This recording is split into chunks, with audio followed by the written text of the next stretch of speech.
Restaurants और बड़े stores की टैक्स चोरी पकड़वाने पर आपको इनाम मिलेगा। ये इनाम कितना होगा और आपको कैसे मिलेगा, आज की इस वीडियो में हम आपको बताने वाले हैं। अस्सलाम वालेकुम, आप देख रहे हैं उर्दू पॉइंट। मेरा नाम दानिश हुसैन। तो अब टैक्स नेट में लाने के लिए दिलचस्प तरीके भी अपनाए जा रहे हैं और एफबीआर की जानिब से एक बड़ी अट्रैक्टिव ऑफर आप लोगों के लिए है। और वो लोग जो कि रेस्टोरेंट्स में जाते हैं, स्टोर्स में जाते हैं, वहाँ से ग्रॉसरी करते हैं और जब उन्हें पेमेंट का वक्त आता है तो उन्हें कहा जाता है कि नहीं, हमारी मशीन ख़राब है या पानी में चली गई या कुछ भी हो गया या अभी है नहीं या लिंक डाउन है, और आपसे कैश का तकाजा करते हैं। तो जनाब, अब अगर वो आपसे कैश का तकाजा करते हैं तो आपको इनाम मिल सकता है और इनाम की रकम भी एक बड़ी हैंडसम अमाउंट है, वो आपको बताएंगे आगे। लेकिन अभी कुछ फिगर्स की बात करते हैं। तो अभी जो एफबीआर के फिगर्स हैं, इस वक्त 9500 से ज़ायद ऐसे रिटेल बिजनेस हैं जो कि टैक्स नेट में आ चुके हैं, यानी कि पीयूएस जिसे पॉइंट ऑफ सेल कहते हैं, उसके तहत वो एफबीआर से कनेक्टेड हैं। और गवर्नमेंट ये चाह रही है कि इसे बढ़ाया जाए और जितने भी रिटेल बिजनेस हैं वो टैक्स नेट में आए, ताकि पता चले कि किसने कितना टैक्स दिया है, किसकी कितनी सेल है और कितना टैक्स बनता है। इस नए कानून के तहत जितने भी टियर 1 कैटेगरी के बिजनेसेस हैं, यानी कि जो बड़े स्टोर्स हैं या इसके अलावा जो रेस्टोरेंट्स हैं, बड़ी फार्मेसीज हैं, इस तरह के जितने भी रिटेल बिजनेस हैं, उसके लिए ये लाजमी मलजूम है कि वो पीयूएस मशीन लाजमी रखें, जिसे हम कार्ड स्वाइप मशीन भी आम लफ्ज़ों में कहते हैं या पीयूएस पॉइंट ऑफ सेल भी कह सकते हैं। तो वो मशीन लाजमी है कस्टमर के लिए। और अगर किसी ने मशीन नहीं रखी हुई या आपकी ट्रांजैक्शन जो है वो मशीन के ज़रिए नहीं होती, अगर आप चाहते हैं तो फिर आप उनसे क्लेम कर सकते हैं। लेकिन ये उसके लिए लाजमी होगा कि अगर इनकार उसकी तरफ से है, यानी कि बिजनेस की तरफ से। अगर कस्टमर इनकार करता है या कस्टमर कैश देता है तो फिर आप पे कोई इनाम नहीं है आपके लिए। इस तरह के बहुत सारे केसेस ऐसे देखने को मिलते हैं। बहुत सी शिकायत मौसूल होती हैं कि जब भी कोई परचेजिंग होती है, खरीदारी होती है, उसके बाद जब कार्ड दिया जाता है तो उन्हें कहा जाता है कि नहीं, हमारे पास कार्ड ऑप्शन नहीं है, या कोई भी टेक्निकल वजूहात बताई जाती हैं जिसके बाद आपको अट्रैक्ट किया जाता है या फोर्स किया जाता है कि आप जो है वो कार्ड के ज़रिए नहीं बल्कि कैश के ज़रिए इसकी पेमेंट करें।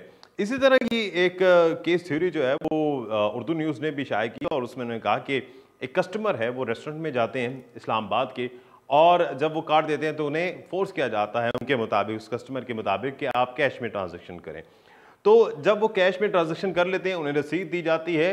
उस रसीद में क्यूआर कोड भी नहीं होता, जिसे हम आम लफ्ज़ों में पक्की रसीद कहते हैं। पक्की रसीद कौन सी होगी? पक्की रसीद वो होगी जिसमें क्यूआर कोड होगा, जो एफबीआर से लिंक्ड होगा। आप उसे चेक भी कर सकते हैं, वेरीफाई कर सकते हैं। अगर वो फेक होगा तो फिर भी उस पर जुर्माना होगा। तो ये कस्टमर जाते हैं रेस्टोरेंट पे और बिल पे करते हैं कैश की सूरत में। जब उन्हें रसीद मिलती है तो वही रसीद जो है वो अपने ट्विटर, जिसे अब एक्स कहा जाता है, उस पर लगाते हैं और साथ वो लिखते हैं कि मुझे नकद अदायगी पर मजबूर किया गया, और एफबीआर को टैग किया जाता है। ठीक 2 दिन के बाद एफबीआर उस रेस्टोरेंट पे जाते हैं और उसे सील कर देते हैं आफ्टर वेरिफिकेशन।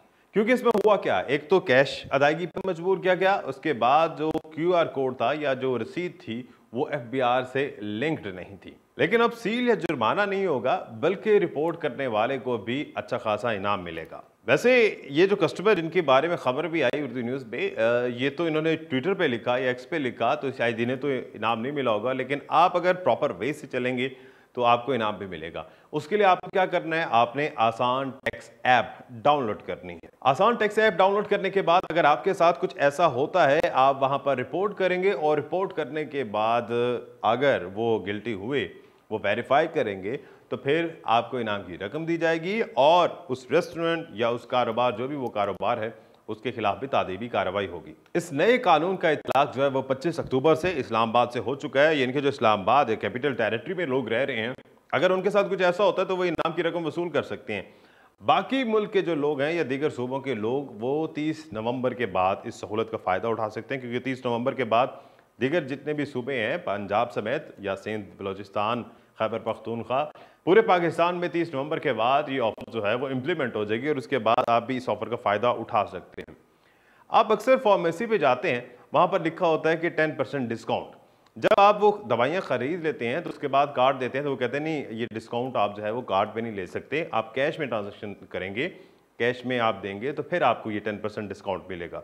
अब मसला ये है कि एक तरफ कस्टमर को अट्रैक्ट कर रहा है एफबीआर और दूसरी तरफ कारोबार, जो कारोबारी लोग हैं वो भी अट्रैक्ट कर रहे हैं। तो ऐसे में कस्टमर कहाँ जाएगा? कस्टमर यकीनी तौर पर स्टेट के साथ है और वो उसको जो फ़ायदा होगा वो FBR के साथ रहने में ही होगा, क्योंकि उसमें अब इनाम भी मिलेगा, अट्रैक्शन भी है। अच्छा, इसमें ये भी होता है, अक्सर आपके जो बैंक कार्ड्स होते हैं उस पे भी आपको ऑफर्स मिलती है। जब आप कैश में ट्रांजैक्शन करते हैं तो आपकी वो ऑफर भी ज़ाया हो जाती है और आपका जो टैक्स है वो भी आगे गवर्नमेंट के पास नहीं जाता। आसान टैक्स ऐप जब आप डाउनलोड करेंगे तो उस पर तरीकाकार ये है कि आपने अपनी कंप्लेन करनी है। उस रसीद, जो आपको रसीद मिली है, जो आप मांग सकते हैं, आप तकाजा कर सकते हैं, लाजमी है, वो आप उसकी स्क्रीनशॉट जो है वो रसीद का वो लगाएंगे।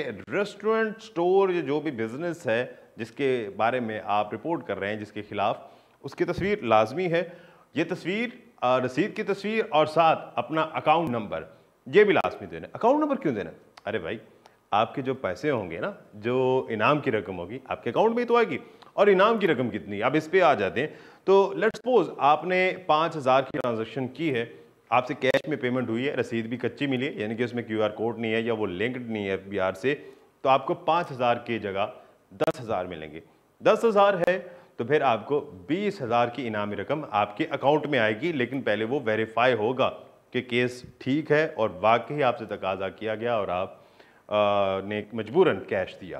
तो एक अच्छी अमाउंट है और इससे के बाद मेरे ख्याल से खतरे की घंटी बज चुकी है उन लोगों के लिए जो कैश में ट्रांजैक्शन करने के लिए मजबूर करते हैं या कोई हीले बहाने बनाते हैं, तो अब शायद उनके लिए मुश्किल होगा। लेकिन सवाल ये होता है कि आखिर ऐसा क्यों किया जाता है, कारोबारी लोग ऐसा क्यों करते हैं? अब हर कोई टैक्स चोरी तो नहीं कर रहा। जब कारोबारी लोगों से इस बारे में सवाल हुआ तो उन्होंने ये कहा कि हर कोई टैक्स चोरी नहीं कर रहा, क्योंकि हमारा बैंकिंग ट्रांजैक्शन सिस्टम इतना कम्प्लेक्स है, जिसकी वजह से अक्सर जो कारोबारी हजरात हैं वो कतराते हैं और वो कार्ड के बजाय प्रेफर करते हैं कि हमें कैश में ट्रांजैक्शन हो। उसकी वजह यह है क्योंकि पर ट्रांजैक्शन यानी कि POS जब करते हैं तो एक ख़ास अमाउंट जो है वो बैंक भी चार्ज करता है। तो जो कारोबारी लोग हैं उनको दुगना नुकसान समझ लीजिए या दुगना चार्ज करना पड़ता है। एक तरफ तो वो टैक्स दे रहे होते हैं उस कार्ड की ट्रांजैक्शन पर, और दूसरी जानिब बैंक से भी, बैंक जो है वो भी उनसे चार्जेस वसूल कर रहा होता है उस ट्रांजैक्शन के लिए। मिसाल के तौर पे उनका जो प्रॉफिट 10% है तो वो 10% से भी वो कम हो जाता है, क्योंकि उसमें उन्होंने टैक्स भी देना है, उसी में उन्होंने बैंक की रकम भी अदा करनी है। तो ये भी एक अहम वजह है जिसकी वजह से कई कारोबारी हजरात जो है वो कतराते हैं कि वो बैंक की ट्रांजैक्शन जो है वो ना करें। अब देखना ये है, क्योंकि इस इनामी रकम के बाद और इस अट्रैक्शन के बाद लोग तो यही चाहेंगे कि हम कार्ड के जरिए ट्रांजैक्शन करें, और अगर वो कार्ड पे करते हैं तो फिर कारोबारी हजरात जो हैं उनके लिए नुकसान ये है कि उन्हें बैंक को भी चार्जेस अदा करना पड़ेंगे।